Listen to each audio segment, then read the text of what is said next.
নমস্কার বন্ধুরা, লাভ কুকিং চ্যানেলে সবাইকে স্বাগত জানাই। আবার একটা রেসিপি নিয়ে চলে এলাম। আজকে রেসিপি চিকেন 65।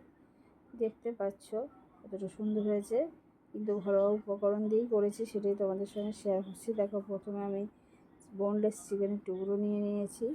নিয়ে এবারে টুকরোগুলোর উপরে আমি আদা আর রসুনের পেস্ট দিয়ে দেবো, ধনে গুঁড়ো দিয়ে দিচ্ছি, আর জিরে গুঁড়ো দিয়ে দিলাম, আর দিয়ে দিচ্ছি দেখো লবণ স্বাদ অনুযায়ী, আর 2 চামচ কর্নফ্লাওয়ার, আর লঙ্কা গুঁড়ো, সামান্য হলুদ গুঁড়ো দিয়ে খুব ভালো করে মেখে আমি প্রায় মিনিট 10 মতো রেখে দেবো। যদি এটা খুব তাড়াতাড়ি করা যায়, কিন্তু আমি 10 মিনিট তোমরা রাখতে পারো বা ইনস্ট্যান্ট করতে পারো, কোনো অসুবিধা নেই। তবে এটা মাখিয়ে রাখলে স্বাদটা আরও ভালো হয়। দেখো, এটা মাখিয়ে রেখে আমি 10 মিনিট রেখে দেবো। ততক্ষণ আমি ক্যাপসিকাম আর পেঁয়াজগুলো একটু বড় বড় টুকরো করে কেটে নিয়েছি। দেখো, ম্যারিনেট করা এবার যে চিকেনের টুকরোগুলো ছিল তার উপরে দেখো একটা ডিম ফাটিয়ে দিয়ে দিলাম। দিয়ে ডিমটার সঙ্গে খুব ভালো করে এই চিকেনের টুকরোগুলোকে আমি নিয়ে নেব, মাখিয়ে নেব। মাখিয়ে 2 মিনিটের মতো আমি রেস্ট দিয়ে দেবো। আর পাশে আমি গ্যাসে একটা প্যান বসিয়ে দিয়েছি। এবারে তাতে তেল দিয়ে দিয়েছি, দিয়ে এই চিকেনের টুকরোগুলোকে আমি ভেজে নেব। খুব ডিপ ফ্রাই করার দরকার নেই।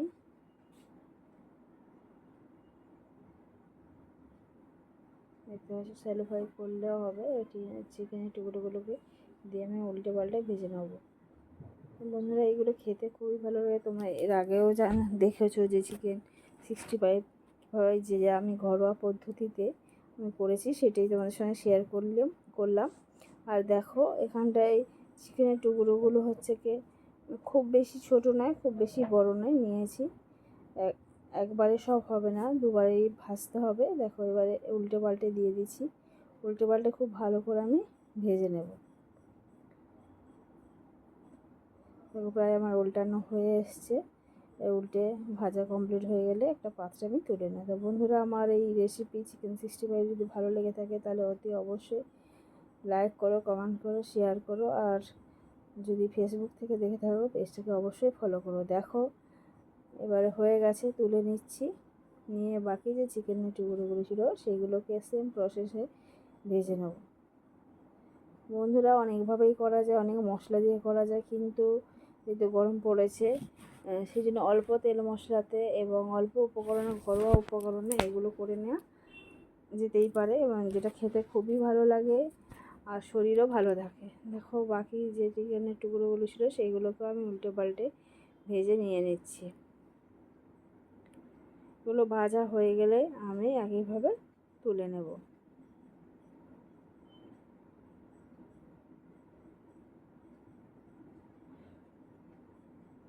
উল্টে পাল্টে আমি উল্টে দিলাম। দিয়ে এবার হচ্ছে গিয়ে কিছুক্ষণ ভাজার পরে আমি এগুলিকে তুলে নিচ্ছি। এবার যে তেলটা ছিল এই তেলটা আমি পুরোটা লাগেনি, অল্প তেল কিছুটা তুলে নিয়েছিলাম, কারণ একদম অল্প তেলেই রান্নাটা হবে। দেখো, অল্প তেল তুলে নেওয়ার পরে এখানে রসুন কুচিয়ে রেখেছিলাম, প্রায় 7-8টা রসুন কুচিয়ে আমি এটাকে দিয়ে দিলাম। দেখো, রসুনটা একটু ভাজা ভাজা হয়ে গেলে দেখো পেঁয়াজের টুকরোগুলো দিয়ে দিচ্ছি, কেমন বড় করে কিউব আকারে কেটে নিয়েছি, সেগুলোকে দিয়ে দিলাম। এটাও প্রায় মিনিট খানেক ভাজার পরে যে আমাদের ক্যাপসিকাম কেটে রেখেছিলাম সেই ক্যাপসিকামের টুকরোগুলো আমি দিয়ে দিচ্ছি। দেখো, ক্যাপসিকামটা একটু সামান্য পেকে গেছিলো, একদম হালকা। এটা প্রায় মিনিট খানেক আমি ভেজে নেব। ভাজা হয়ে গেছে।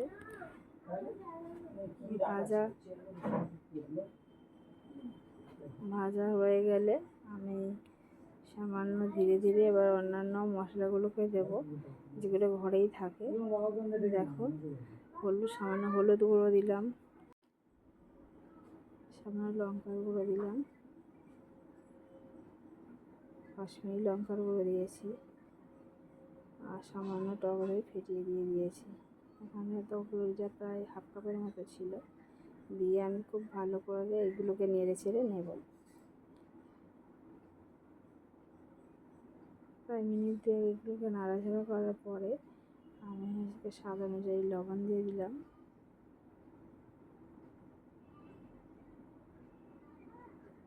দেওয়ার পরে আমি মিনিট খানেক আরও কষিয়ে নেবো। কষিয়ে নেওয়ার পরে আমি ভেজে রাখা যে চিকেনগুলো ছিল সেগুলোকে দিয়ে দেবো।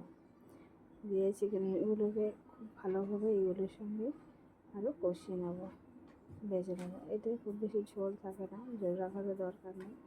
তো চিকেনগুলো সিদ্ধ হয়ে গেছে, তো সামান্য আমি জল দেবো যাতে আরও চিকেনটা একটু সিদ্ধ হয়ে যায়। দেখতেই পাচ্ছ জল নেই, এবার সামান্য একদম সামান্য হাফ কাপের মতো আমি জল দিয়ে দেবো। আর সামান্য চিনি দিয়ে দিলাম। চিনিটাকে খুব ভালো করে মিশিয়ে নেব। এবং সব কিছু মোটামুটি মেশানো হয়ে গেছে। এবার সামান্য হাফ কাপের মতো আমি জল দিয়ে দিলাম।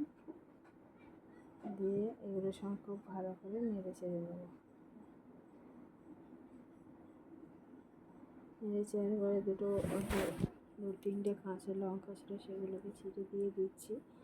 এরপরে এখানে কম্পিউটারে বন্ধুরা দেখো এখানটায় হয়ে এসেছে। যেটা আমার মিষ্টি হয়েছিল সেটা হচ্ছে আমি চিলি সস সামান্য সয়া সস দিয়েছিলাম, যেটা মিষ্টি হয়েছিল। এবং আজকের রেসিপি এই পর্যন্ত। আমার নতুন